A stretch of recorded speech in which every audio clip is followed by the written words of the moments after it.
So this is a really quick video, and you will need to do this to fix a couple of minor issues. Simply put, the aircraft references a couple of custom scripts from the DLL. If you don't do anything, it will use the Tejas DLL. This will mean when you run the game, it will fail to make the mapping work. The vertical climb gauge will break and the PID tool, which we will see later, will not work. So first we must search for Tejas and delete the DLL file.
Now copy your new DL file into the Asset Scripts folder in the project.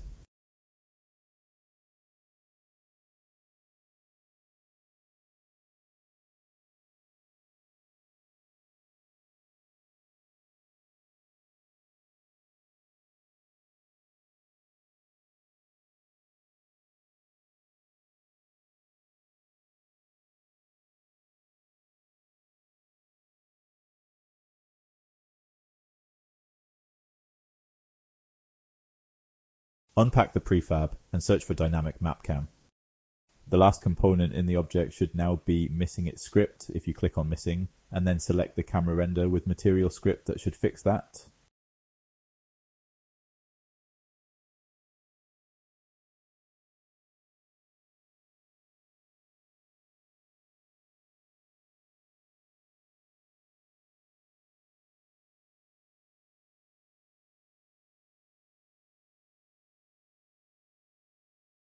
Next, search for the item PID fixer. Where the script is missing, click the circle and type PID fixer and select the component.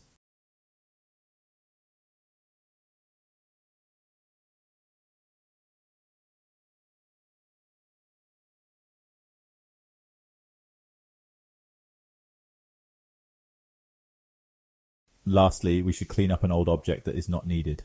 Search for MFD file clip. Then just delete it. Now when we rebuild the prefab, it should work fine.